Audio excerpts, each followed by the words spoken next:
I'm Weston Skaggs, and I've been working here in Nashville this week on my very first record.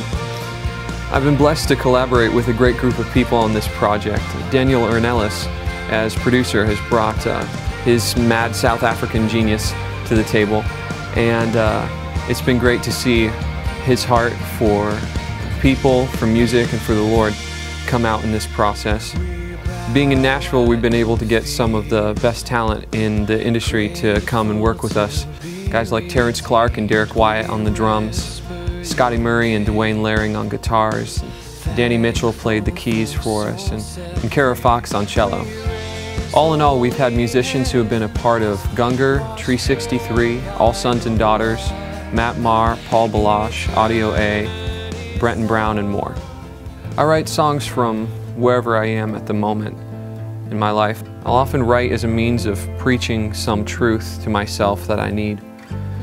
Sometimes that comes out as a corporate worship tune that I'm giving to God and we sing in my church, and sometimes it's more of a story that I'm telling to my friends.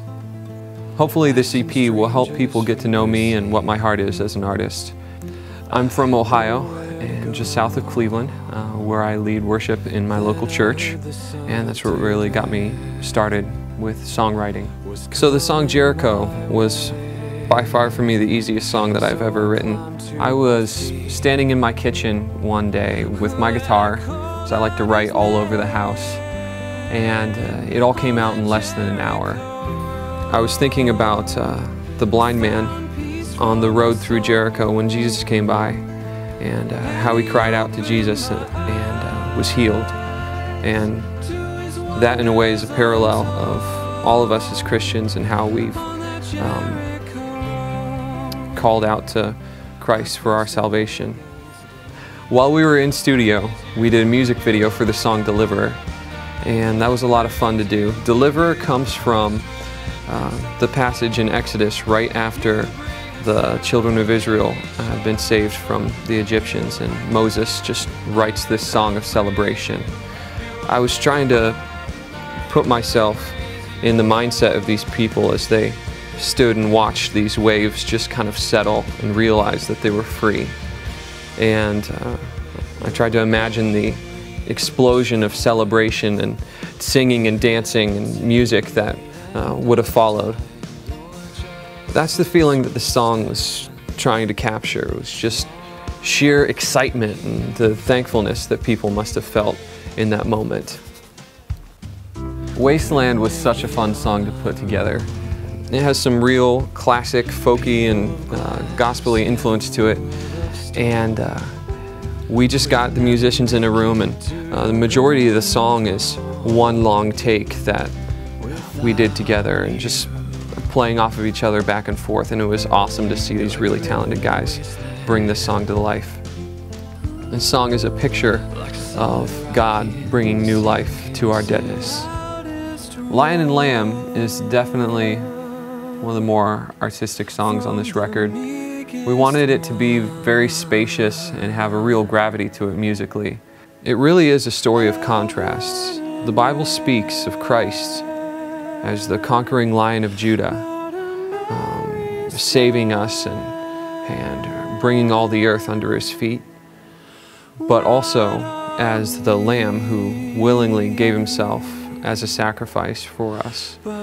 So lyrically, you can see this whole spectrum of the gospel from creation and through out into eternity.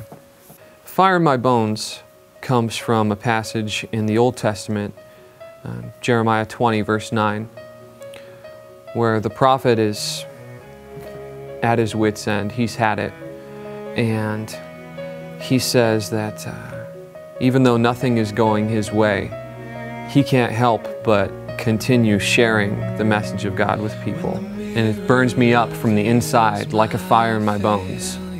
And that's where that line comes from, in the heart of the song.